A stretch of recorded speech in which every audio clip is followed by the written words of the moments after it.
আসসালামু আলাইকুম ওরহমতুল্লাহি আবরাকাতু।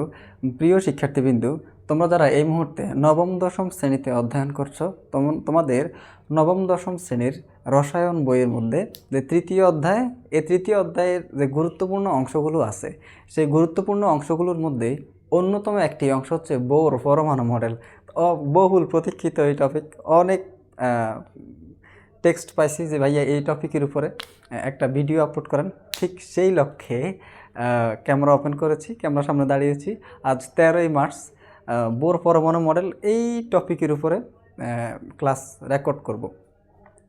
তুমি যদি বোর পরমাণু মডেলটার দিকে একটু আমরা যদি বোর পরমাণু মডেল একটু পড়াশোনার চেষ্টা করি, এটা নিয়ে দেখো, এই যে বোর পরমাণু মডেল, এর মধ্যে তিনটা অংশ। বোর পরমাণু মডেলের মধ্যে তিনটা অংশ। প্রথম অংশে বোর পরমাণু মডেলের প্রস্তাবনা, মানে বোর পরমাণু মডেল যে তিনটা প্রস্তাবনা দিছে বিজ্ঞানী নিলস বোর, তিনটা প্রস্তাবনা। এরপরে দেখব বোর পরমাণু মডেলের যেই সাফল্য। এরপরে দেখব বোর পরমাণু মডেলের সীমাবদ্ধতা। তিনটা অংশ বোর পরমাণু মডেলের মধ্যে, তিনটা অংশ। প্রথম অংশে প্রস্তাবনা, অর্থাৎ বিজ্ঞানী নিলস বোর যে প্রস্তাবনাগুলো দিয়েছিলেন, সেই প্রস্তাবনাগুলো নিয়ে আলোচনা করা আছে। এরপরে হচ্ছে যে প্রস্তাবনাগুলো দিয়েছে সেগুলোর সাফল্য, এরপর হলো প্রস্তাবনাগুলোর সীমাবদ্ধতা। তিনটা অংশ। তো এই তিনটা অংশের প্রস্তাবনার মধ্যে আবার তিনটা প্রস্তাবনা ছিল। প্রথম প্রস্তাবনাটা ছিল হলো শক্তিস্তর বিষয়ক প্রস্তাবনা।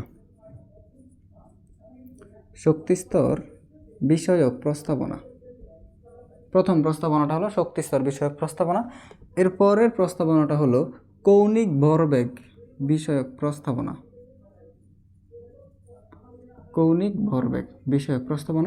এরপরের প্রস্তাবনাটা হলো শক্তির বিকিরণ সম্পর্কিত প্রস্তাবনা।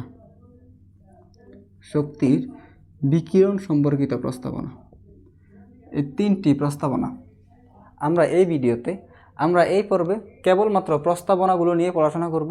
প্রথমে শক্তিস্তর বিষয়ক যে প্রস্তাবনা ছিল সেই প্রস্তাবনা নিয়ে পড়াশোনা করব।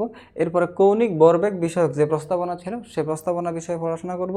এবং সর্বশেষ শক্তি বিকিরণ, একটা শক্তিস্তর থেকে আরেকটা শক্তিস্তরে যখন ইলেকট্রন স্থানান্তরিত হয় তখন শক্তির বিকিরণ হয়, শক্তি শোষিত বা বর্জিত হয়। তো এই শক্তির বিকিরণ সম্পর্কিত পড়ব আমরা এই ভিডিওতে। বোর পরমাণু মডেলের সাফল্য এবং বোর পরমাণু মডেলের সীমাবদ্ধতা নিয়ে আলোচনা করব না, শুধুমাত্র প্রস্তাবনা নিয়ে আলোচনা করব। এইটা দেখবে তোমার বইয়ের মধ্যে তিনটা অংশ আছে, তিনটা অংশ আছে। এটার 1 নং দিয়ে লিখছে, এটার 2 নং দিয়ে লিখছে, এটার 3 নং দিয়ে লিখছে। বুঝতে পেরেছ? তো এই ভিডিওতে আমরা শুধুমাত্র এই প্রস্তাবনাগুলো নিয়ে পড়াশোনা করব। পরবর্তী অন্য কোনো ভিডিওতে আমরা সীমাবদ্ধতা এবং বোর পরমাণু মডেলের সাফল্য, এই দুইটা টপিক নিয়ে পড়াশোনা করব। প্রথমে প্রস্তাবনাগুলোর মধ্যে প্রথমে যেই প্রস্তাবনা ছিল সেটা হচ্ছে বোর পরমাণু মডেলের শক্তিস্তর বিষয়ক প্রস্তাবনা। আমি একদম ভেঙে বলার চেষ্টা করব। শক্তিস্তর বিষয়ক প্রস্তাবনা, বুঝতে পেরেছ? শক্তিস্তর বিষয়ক প্রস্তাবনা বোঝাই যাচ্ছে, টাইটেল দেখে বোঝাই যায় হলো এই প্রস্তাবনায় শক্তিস্তর নিয়ে কথাবার্তা বলা থাকবে। অর্থাৎ এই প্রস্তাবনায় বলা হয় যে আমরা জানি প্রতিটা পরমাণুর মধ্যে যে ইলেকট্রনগুলো থাকে, পরমাণুর মধ্যে যে ইলেকট্রন সমূহ থাকে, সেই ইলেকট্রন সমূহ নিউক্লিয়াসকে কেন্দ্র করে ঘুরতে থাকে। যে ঘুরতে থাকে, মনে করো এটা একটা পরমাণু, সাপোজ এটা একটা পরমাণু, এই পরমাণু এবং এইটা হলো নিউক্লিয়াস, এবং এইটা হলো একটা কক্ষপথ, এইটা হলো আরেকটা কক্ষপথ। দুইটা কক্ষপথ আমি কল্পনা করলাম। এটা নিউক্লিয়াস, এটা একটা কক্ষপথ, এটা একটা কক্ষপথ, দুইটা কক্ষপথ আমি কল্পনা করলাম। তো কক্ষপথের মধ্যে যে ইলেকট্রনগুলো থাকে,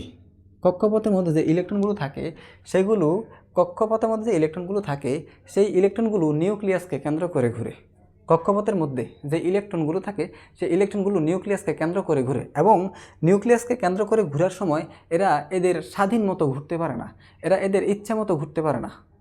এরা কিছু নির্দিষ্ট কক্ষপথে ঘুরতে হয়, এদেরকে কিছু নির্দিষ্ট কক্ষপথে ঘুরতে হয়। যেমন মনে করো যে ইলেকট্রনটা এক নাম্বার কক্ষপথে ঘোরার কথা, সেই ইলেকট্রনটাকে 1 নাম্বার কক্ষপথেই ঘুরতে হবে, সেই ইলেকট্রনটা 2 নাম্বার কক্ষপথে ঘুরতে পারবে না।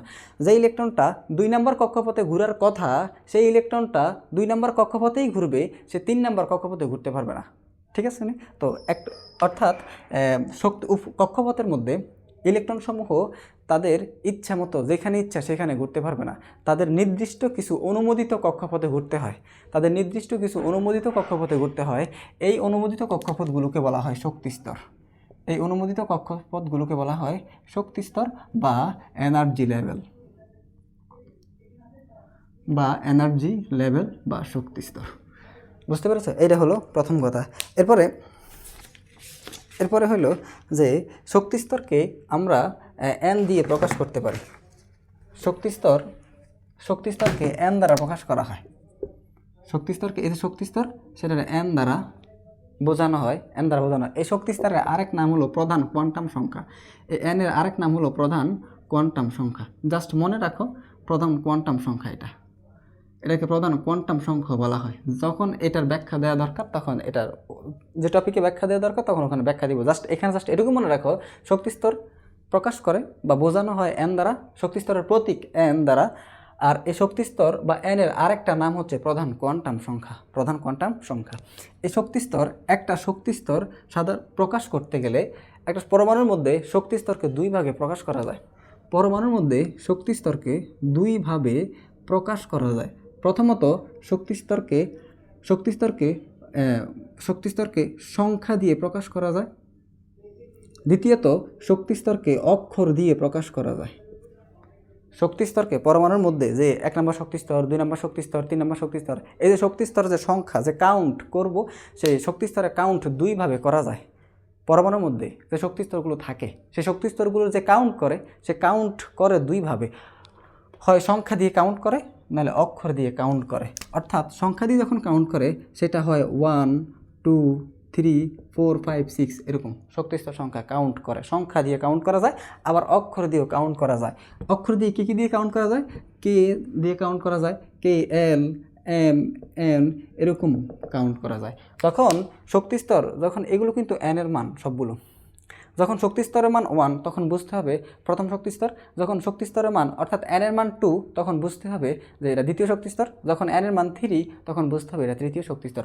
অক্ষরের বেলায় যখন প্রকাশ করবে কে দ্বারা, তার মানে এটা হচ্ছে প্রথম শক্তিস্তর, যখন এল দ্বারা প্রকাশ করবে তখন দ্বিতীয় শক্তিস্তর, যখন এম দ্বারা প্রকাশ করবে তখন তৃতীয় শক্তিস্তর। এরপরে কথা হলো যে শক্তিস্তরের প্রকারভেদ। আমরা সাধারণত শক্তিস্তর 2 প্রকারের হয়। শক্তিস্তরগুলো 2 প্রকারের হয়। একটা হয় নিম্ন শক্তিস্তর, আর একটা হয় উচ্চ শক্তিস্তর। সাধারণত শক্তিস্তর 2 প্রকারের হয়। প্রথমটা হলো নিম্ন শক্তিস্তর, এরপরটা হলো উচ্চ শক্তিস্তর। এখন নিম্ন শক্তিস্তর কারা আর উচ্চ শক্তিস্তর কারা? তুমি দেখো, এখানে আমি একটা কাঠামো অঙ্কন করি। মনে করো এটা একটা পরমাণু, এখানে আমি 3টা শক্তিস্তর অঙ্কন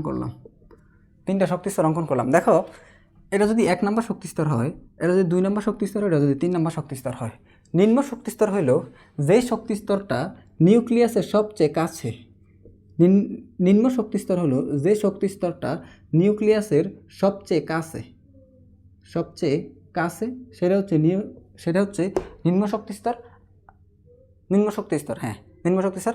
আর উচ্চ শক্তিস্তর হলো যে, তাহলে দেখো তো এই 3টা শক্তিস্তরের মধ্যে নিম্ন শক্তিস্তর কোনটা? 1 নম্বরটা নিম্ন শক্তিস্তর। 1 নম্বরটা নিম্ন শক্তিস্তর, কারণ 1 নম্বর শক্তিস্তর হলো নিউক্লিয়াসের সবচেয়ে কাছে, আর নিউক্লিয়াসের সবচেয়ে কাছে যে শক্তিস্তর তাকে কি বলা হয়? নিম্ন শক্তিস্তর। এবার যদি উচ্চ শক্তিস্তরটার দিকে তুমি যদি খেয়াল করো, উচ্চ শক্তিস্তর হলো যে শক্তিস্তরটা নিউক্লিয়াসের সবচেয়ে দূরে, সেটাকে বলা হবে উচ্চ শক্তিস্তর। তুমি যদি এই ফিগার দিয়ে তাকাও, তাইলে দেখবা যে নিউক্লিয়াস থেকে সবচেয়ে দূরে কোন শক্তিস্তর আছে? নিউক্লিয়াস থেকে সবচেয়ে দূরে আছে হলো তৃতীয় শক্তিস্তর, 3 নম্বর শক্তিস্তর। তাহলে এখানে উচ্চ শক্তিস্তর হলো 3। নিউক্লিয়াস থেকে ধীরে ধীরে যত শক্তিস্তর যত দূরে যেতে থাকবে, তত শক্তিস্তরের শক্তি বৃদ্ধি পাবে। আচ্ছা, এই তো গেল 1 2 এর হিসাব দিয়ে দেখলাম। যদি কে থাকে, এটা যদি কে হয়, এটা যদি এল হয়, এটা যদি এম হয়। এখন কে এবং এল এই দুইটা শক্তি স্তরের মধ্যে কে উচ্চ শক্তি স্তর আর কে নিম্ন শক্তি স্তর। তুমি দেখবা কে এবং এল এর মধ্যে কোন শক্তি স্তরটা নিউক্লিয়াসের কাছে। কে এবং এল এই দুইটা শক্তি স্তরের মধ্যে নিউক্লিয়াসের সবচেয়ে কাছে হলো কে শক্তি স্তর, তার মানে কে হচ্ছে নিম্ন শক্তি স্তর এবং এল হচ্ছে নিউক্লিয়াস থেকে দূরে। কে এর তুলনায় এল নিউক্লিয়াস থেকে দূরে, তার মানে হচ্ছে এল হচ্ছে উচ্চ শক্তি স্তর। এল হচ্ছে উচ্চ শক্তি স্তর। এবার তুমি যদি এল এবং এম এর বেলা হিসাব করো, এল এবং এম এর ক্ষেত্রে হিসাব করো, তাইলে দেখো তো এখানে উচ্চ শক্তি স্তর কে আর নিম্ন শক্তি স্তর কে। এখানে এল এবং এম এর ক্ষেত্রে এল এল হচ্ছে এম এর তুলনায় নিউক্লিয়াসের কাছে, তার মানে যেটা নিউক্লিয়াসের কাছে হয় সেটা হয় নিম্ন শক্তি স্তর। তার মানে এখানে এল হচ্ছে নিম্ন শক্তি স্তর এবং এম এল এর তুলনায় দূরে। এল এম এর তুলনায় এম শক্তি স্তর।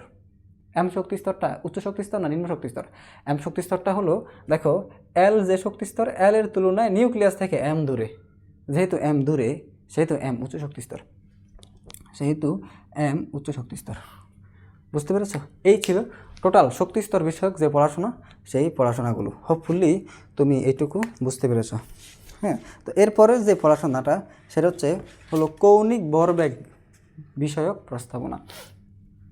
এরপরে আমরা যে প্রস্তাবনাটা নিয়ে পড়ব সেটা হচ্ছে কৌণিক ভরবেগ বিষয়ক প্রস্তাবনা। এখন কৌণিক ভরবেগ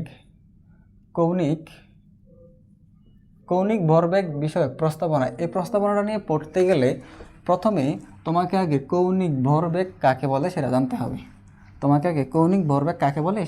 জানতে হবে। দেখো তো কৌণিক ভরবেগ শব্দটার দিকে একটু খেয়াল করো। এখানে কি কি আছে? এখানে ভর আছে, তাই না? কি কি আছে কৌণিক ভরবেগ শব্দটার মধ্যে? কৌণিক ভরবেগ শব্দটার মধ্যে দেখো এখানে তোমাকে ভর হচ্ছে ম্যাস, এজন্য ভরকে প্রকাশ করা হয় এম দিয়ে। এরপর হচ্ছে ব্যাগকে প্রকাশ করা হয় বি দ্বারা, মানে বি মানে ভ্যালোসিটি মানে ব্যাগ, এজন্য বি দ্বারা ব্যাগকে প্রকাশ করা হয়। এবং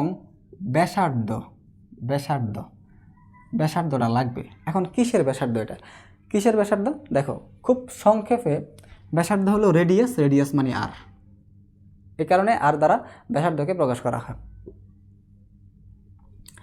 এবার তুমি যদি একটু খেয়াল করো, এই ব্যাসার্ধটা, ভর তো জানো এটা ইলেকট্রনের ভর, ইলেকট্রনের ব্যাগ, ব্যাসার্ধ, এই ব্যাসার্ধটা কিসের ব্যাসার্ধ? তুমি দেখো, আমি যদি দেখাই তোমাকে, এটা যদি একটা পরমাণু হয় এবং এটা হলো নিউক্লিয়াস, এখানে একটা ইলেকট্রন ঘুরতেছে। তো ইলেকট্রন, আমরা জানি ইলেকট্রন সবসময় নিউক্লিয়াসকে কেন্দ্র করে ঘুরে। তো এই যে ঘূর্ণন অক্ষ, এটাকে ঘূর্ণন অক্ষ বলতে পারো। এই নিউক্লিয়াসের সাথে ওর যে একটা দূরত্ব, এটাই হচ্ছে ব্যাসার্ধ। তো এই ভর, ব্যাগ এবং ব্যাসার্ধ এদের সমন্বয়ে, এদেরকে একসাথ করলে কৌণিক ভরবেগ পাওয়া যায়। কৌণিক ভরবেগকে এল দ্বারা প্রকাশ করা হয়। তার মানে এই এল সমান এম বি আর। কৌণিক ভরবেগ সমান এম বি আর, ভর গুণ ব্যাগ গুণ ব্যাসার্ধ। এখন কৌণিক ভরবেগ বিষয়ক যে প্রস্তাবনাটা ছিল, সে প্রস্তাবনাটা হলো নির্দিষ্ট কক্ষপথে। দেখো নির্দিষ্ট কক্ষপথে, কক্ষপথ হবে নির্দিষ্ট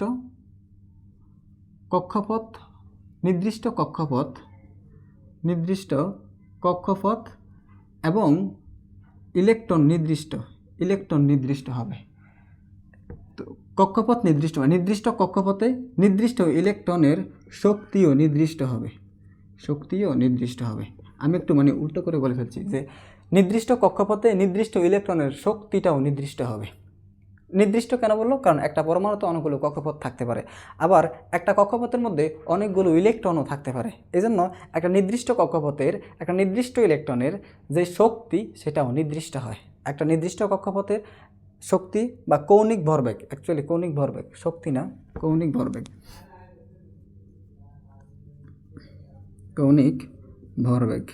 একটা নির্দিষ্ট কক্ষপথে নির্দিষ্ট ইলেকট্রনের কৌণিক ভরবেগও নির্দিষ্ট। একটা নির্দিষ্ট কক্ষপথের নির্দিষ্ট ইলেকট্রনের কৌণিক ভরবেগও নির্দিষ্ট। এখন এই কৌণিক ভরবেগের মান কত? তাইলে এই এই কৌণিক ভরবেগের মান হবে কৌণিক ভরবেগের মান হবে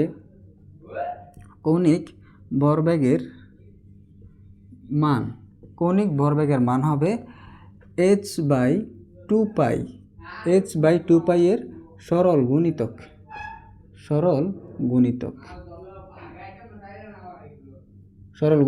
এই কৌণিক ভরবেগের মান হবে h/2π এর সরল গুণিতক। আমরা তো পড়লাম যে কৌণিক ভরবেগের মান নির্দিষ্ট কক্ষপথে নির্দিষ্ট ইলেকট্রনের কৌণিক ভরবেগ নির্দিষ্ট। এই নির্দিষ্ট মানটা কত? মানটা হচ্ছে h/2π এর সরল গুণিতক। এখন তার মানে অর্থাৎ এটাকে এমনি লেখা যায় যে অর্থাৎ এই কৌণিক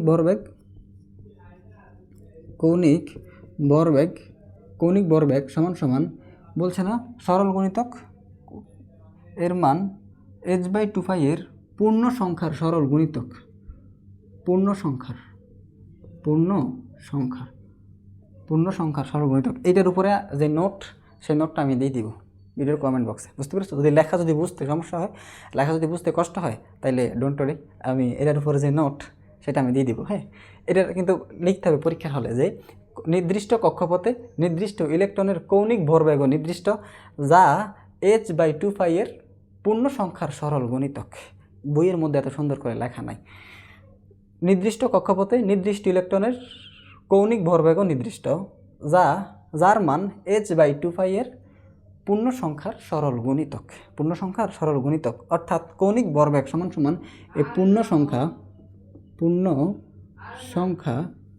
গুণ h/2π বুঝতে পেরেছ? গুণ h/2π। এখন কৌণিক ভরবেগকে কী দ্বারা প্রকাশ করে? L দ্বারা প্রকাশ করে। এই যে এই L মানে কিন্তু কৌণিক ভরবেগ, L মানে হচ্ছে কৌণিক ভরবেগ। তাহলে এই L সমান পূর্ণ সংখ্যার n দ্বারা প্রকাশ করে ইন্টু h/2π।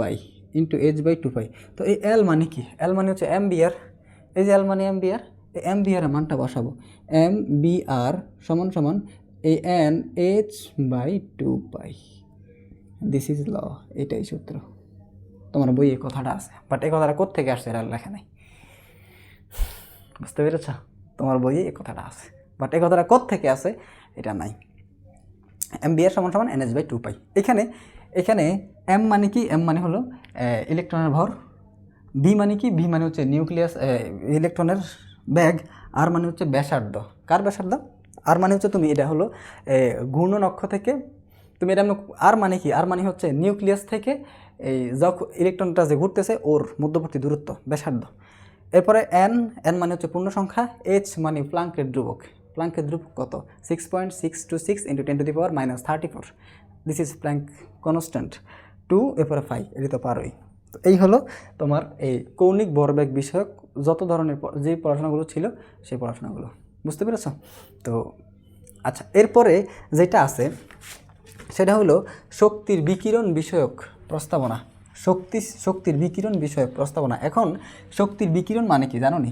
শক্তির বিকিরণ মানে হলো শক্তি কখনো শোষিত হয়, শক্তি কখনো শোষণ হয়, আবার শক্তি কখনো বিকিরণ হয়। শক্তি কখনো বের হয়, শক্তি কখনো প্রবেশ করতে হয়। তো শক্তি বিকিরণ, শক্তি কখনো প্রবেশ করে, শক্তি কখনো গ্রহণ হয়, শক্তি কখনো বর্জন হয়। শেষ। এটা হলো শক্তি বিকিরণ। এখন শক্তি কখন বিকিরণ হয়? আমরা জানি নিউক্লিয়াসকে কেন্দ্র করে যখন ইলেকট্রন সমূহ ঘুরে, কক্ষপথে ঘুরে, এই কক্ষপথে ঘোরার সময় এদের কোনো শক্তি বিকিরণ করে না। কক্ষপথে ঘোরার সময় শক্তির বিকিরণ করে না। যখন একটা নির্দিষ্ট শক্তি স্তরের মধ্যে ইলেকট্রন সমূহ নিউক্লিয়াসকে কেন্দ্র করে ঘুরতে থাকে বা ঘুরে, ঘূর্ণনরত অবস্থায় ওখান থেকে কোনো শক্তি বিকিরণ করে না। শক্তির বিকিরণটা কখন করে জানো? শক্তির বিকিরণটা করে হলো যখন একটা শক্তিস্তর থেকে অন্য শক্তিস্তরে ইলেকট্রন স্থানান্তরিত হয় বা ধাপান্তরিত হয়, তখন হলো এই শক্তির বিকিরণটা করে। বুঝতে পেরেছ? তাহলে শক্তির বিকিরণটা কখন করবে? শক্তির বিকিরণটা করে হলো যখন এই একটা শক্তিস্তর থেকে অন্য আরেকটা শক্তিস্তরে ইলেকট্রন স্থানান্তর করে। মনে করো প্রথম শক্তিস্তর থেকে ইলেকট্রন দ্বিতীয় শক্তিস্তরে আসছে, অথবা দ্বিতীয় শক্তিস্তর থেকে ইলেকট্রন প্রথম শক্তিস্তরে আসছে। এরকম শক্তিস্তরে যখন স্থানান্তর হয়, শক্তিস্তরে ইলেকট্রনে যখন স্থানান্তর হয়, তখন শক্তির বিকিরণ করে। শক্তির বিকিরণ বিষয়ক প্রস্তাবনা, এই হলো বিকিরণ বিষয়ক প্রস্তাবনা। বুঝতে পেরেছ? তাহলে প্রথম কথা হলো ইলেকট্রন যখন ঘুরে নির্দিষ্ট শক্তি স্তরে থাকাকালীন এটা তখন ইলেকট্রন শক্তির বিকিরণ করে না। শক্তির বিকিরণটা কখন করে? শক্তির বিকিরণটা করে হলো যখন ইলেকট্রন একটা শক্তি স্তর থেকে অন্যটা শক্তি স্তরে স্থানান্তরিত হয়, ঠিক তখনই শক্তির বিকিরণ করে। এবার শক্তির বিকিরণ করে। এখন তুমি নিম্ন শক্তি স্তর চিনো, আমি তোমার শক্তি স্তর বিষয়ক প্রস্তাবনার মধ্যে নিম্ন শক্তি স্তর চিনাইছি এবং উচ্চ শক্তি স্তর চিনাইছি। যখন উচ্চ শক্তি স্তর থেকে ইলেকট্রন নিম্ন শক্তি স্তরে প্রবেশ করে, উচ্চ শক্তি স্তর থেকে কেউ উপর থেকে নিচে নামছে। মনে করো একজন ধনী ব্যক্তি, সে গরিব হয়ে গেছে। একজন ধনী ব্যক্তি কখন গরিব হয়? যখন তার সর্বস্ব হারিয়ে ফেলে, যখন তার কাছ থেকে চলে যায়, হ্যাঁ, যখন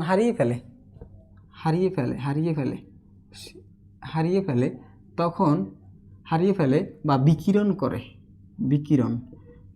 করে তখন কি হয়? নিম্ন শক্তি স্তরে নিচে নেমে যায়। অর্থাৎ উচ্চ শক্তি স্তর থেকে ইলেকট্রন যখন নিম্ন শক্তি স্তরে আসবে তখন সে শক্তি হারিয়ে ফেলবে বা শক্তি বিকিরণ করবে।